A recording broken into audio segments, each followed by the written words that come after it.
I think this is the moment that we can actually start putting forward an alternative vision for the country that is not based on blaming migrants, is not based on blaming people of color or others. The reality remains that we have pension money still being invested in companies which profit from the genocide, which profit from the destruction of the planet, oil and gas companies and arms manufacturers. And if you look at the only companies which have been doing well are these type of companies. Where do you think Keir Starmer has got his Middle East diplomacy wrong? He has still allowed the use of UK bases. Literally every day, American bombers were taking off with their payloads of destruction and bombing Iran. And I think that's completely unacceptable. But the reality is that we are very, very much part of the American dominance system in the Middle East. British politics is being transformed with the rise of the Greens as a left-wing, anti-austerity and anti-war party. At local elections early next month, more than 5,000 council seats are up for grabs, and the Green Party is presenting an enormous challenge from the left to the Labour government and Prime Minister Keir Starmer. But there's also increased competition from independents and smaller local parties. Today, I'm joined by Faaiz Hasan, a Green Party National Elections Coordinator, to discuss what's at stake for the Greens and why this could be a watershed election. Faaiz, thank you for joining me. Thank you. Assalamu alaikum. Yep. Walaikum salam. First of all, what's at stake in these elections? How important are they for the Green Party? Look, I think they're very important for the Greens, but they're also very important for the country, and they have wider ramifications outside as well. I think we've seen over the past few years, the political spectrum or the pendulum has swung so much to the right, with Trump, with Farage, with Marine Le Pen, and so many other people which are quite extreme and right-wing, that I think we have to change that discourse and we have to inject new hope in our body politics. And that is what I think the Greens are doing in the UK.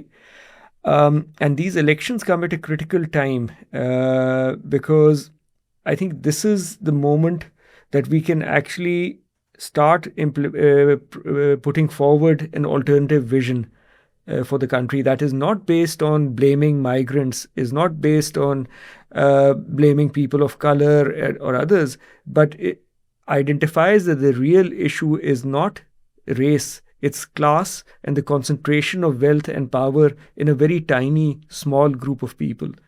And I think that is the discourse that we need to move to. And do you think voters now see you as a serious party that could at some point actually enter government? Yes, I think we have been, I'm standing as a candidate, we've been door knocking. I think the response has been very positive. Historically... Just where are you standing? Yeah, I'm standing for Harrow Road ward in Westminster, which is very close to where I live. I stood as a by-election candidate there 2 years ago. We came second from a standing start, so we are quite hopeful this time around. But it's a lot of work still to be done. About 2 years ago, when we were door knocking, people would say, look, we like you, we like the Greens, you're decent people talking about real issues, etc. But we don't think you are contenders. And so people would say, if you ask them, how likely are you to vote Green? We would get about 10%, 12% of which is what we were polling. But if you rephrase the question and said, if Greens have a chance of winning, how likely are you to vote Green?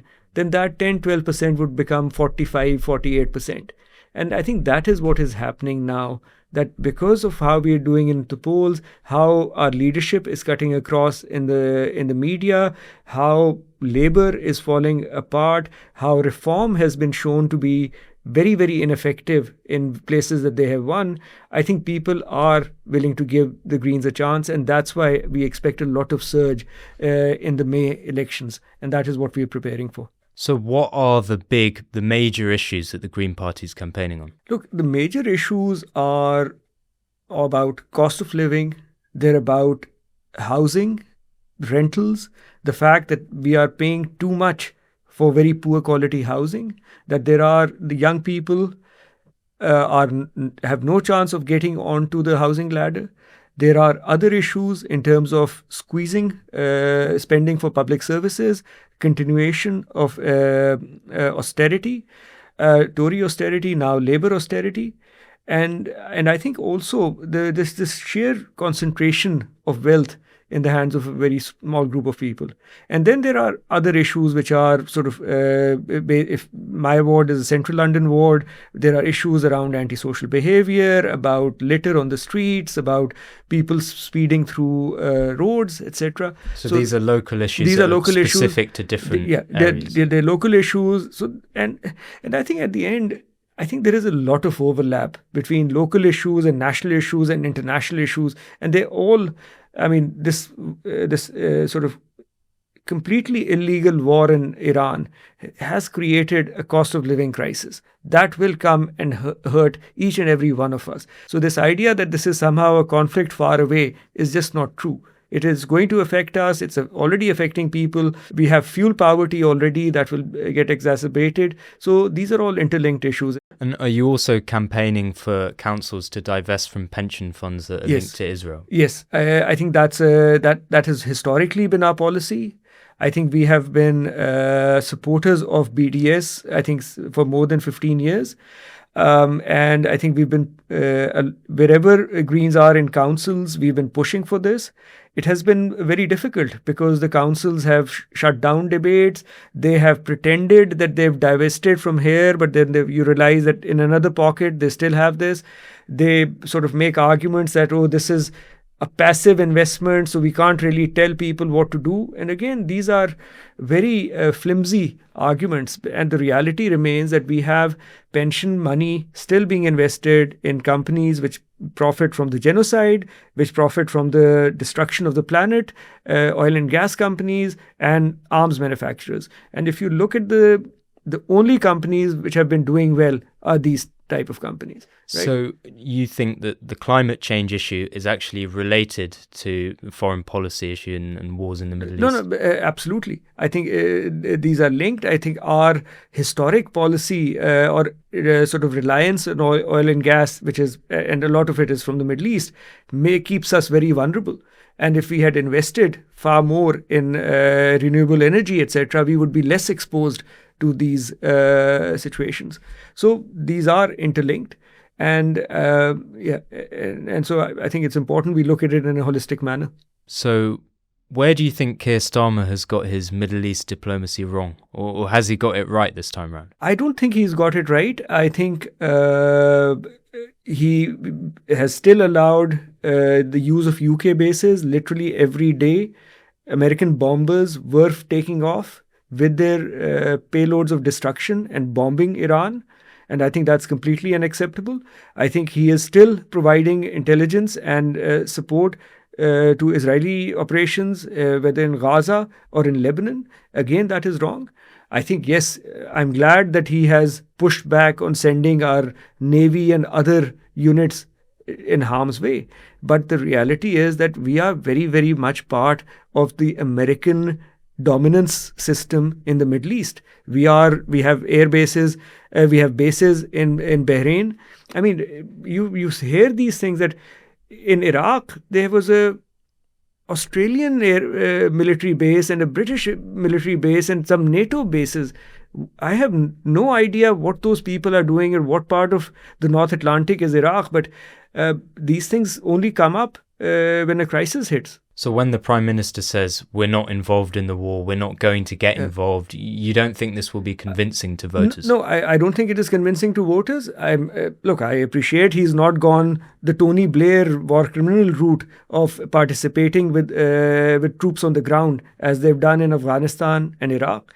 But I still think there is a lot more distancing from the Americans that Keir Starmer needs to do, and also from the Israelis who have been going sort of attacking Lebanon and completely doing to Lebanon what they did to Gaza, and we know what the casualties are.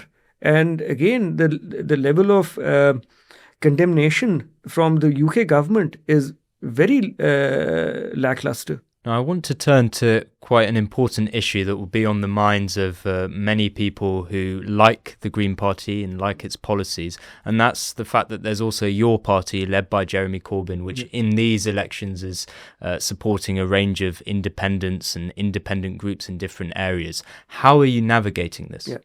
Look, I came into politics. I was inspired by Jeremy Corbyn. I still have a very high regard of him. I think it's been disappointing for anybody who was left-leaning to see what your party has gone through. I wish them luck, and I hope they resolve these issues. But the electoral timetable is relentless. So we have elections on the 7th of May. Those elections are going to be happening in about 5,000 seats up and down the country. A lot of them are in London because London has elections once every 4 years. So 1,800 are in London.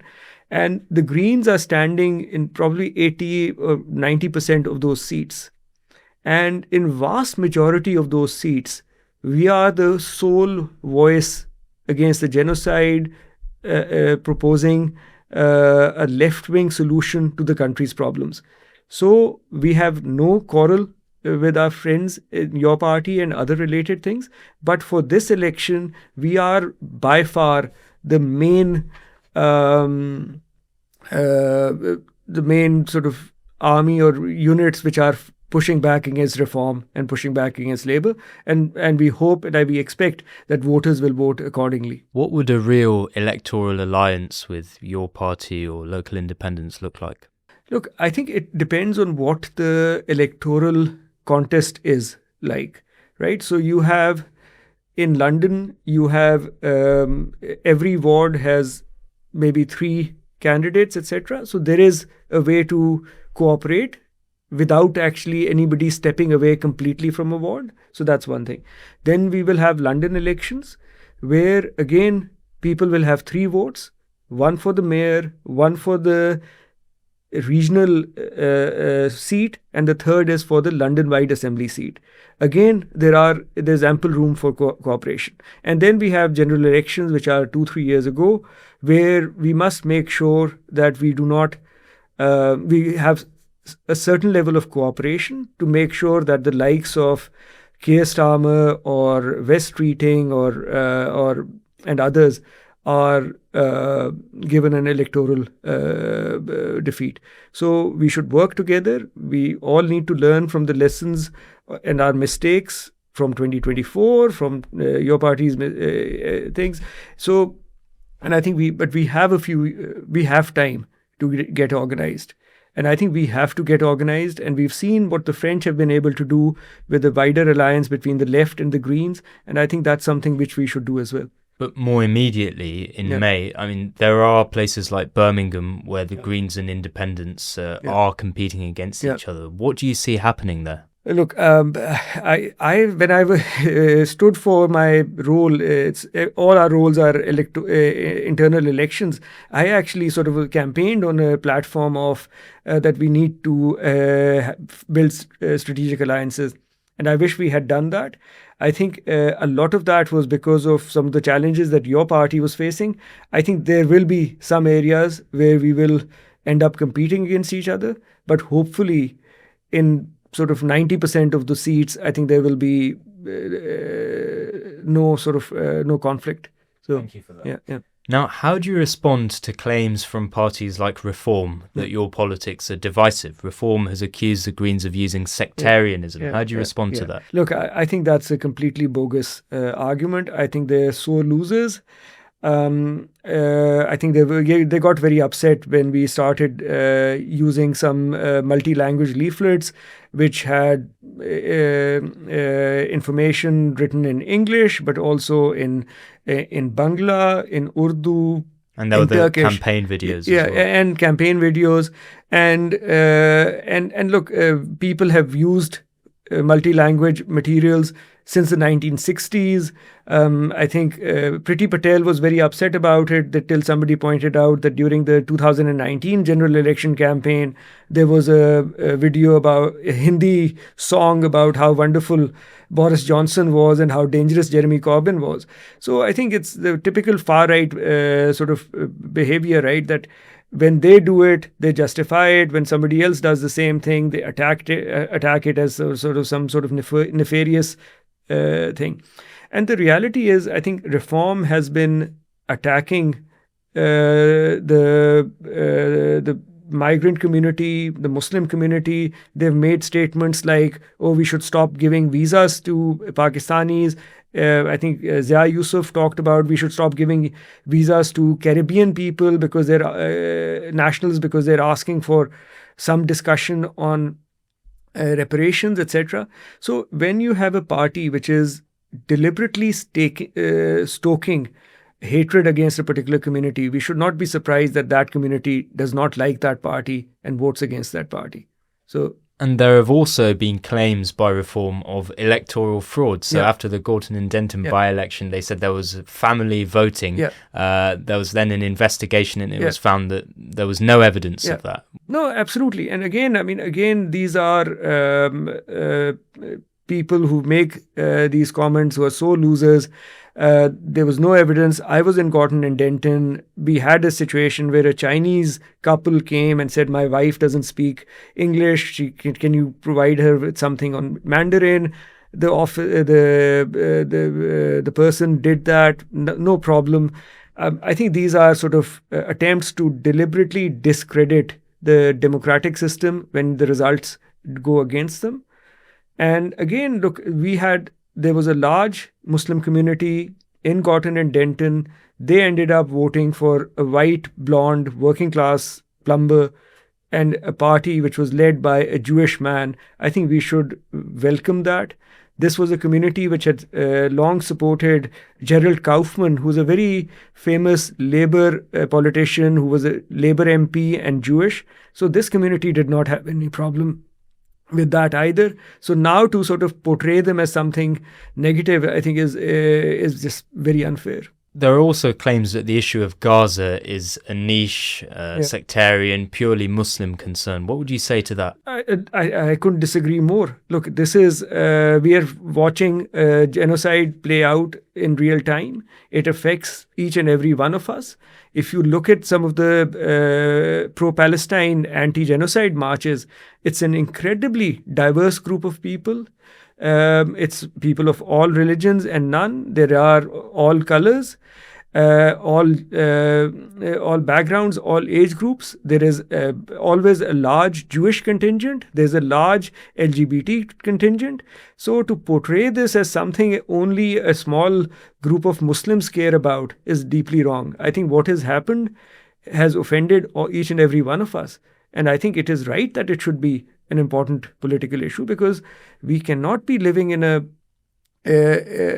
what would we say to our children and grandchildren that when the genocide happened, what did you do? And just look at some of, and I think we need to come out even more, because if you see how Trump has been behaving and the rhetoric where he was talking about a civilization might die tonight.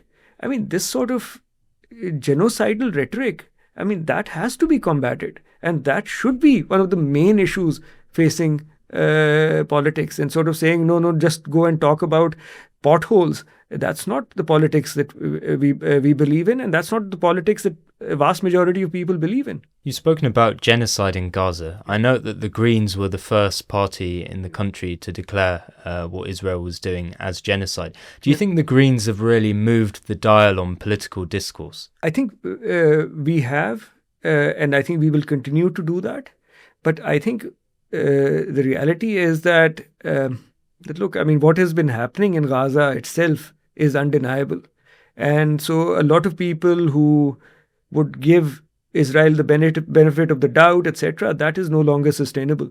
And are these elections part of a wider political realignment in the UK? Yes, I think they are. I think we have historically had a very sort of first past the post, two political party dominated system. And you think that's gone? I think that is gone. If you look at the two parties now, I think combined they're polling less in the 30%. So that is gone. I think the challenge here is that our political system still rewards the guy who comes first. So we could have a situation where if we have 5 parties all polling between 25 and 15, that somebody wins a seat on the back of a 24%, 26% vote.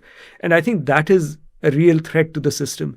So we should really be moving towards a proportional representation system. There are various models to make sure we don't hand over absolute power to somebody who has just got 25-30% of the vote. If you look at Starmer, he won the election with 34% of the vote, but he got 67% of the seats and 100% of the authority. I think that is not correct. So we do need to change our political system, and we need to do it very quickly. And that's all been a very long-standing part of the Green Party policy.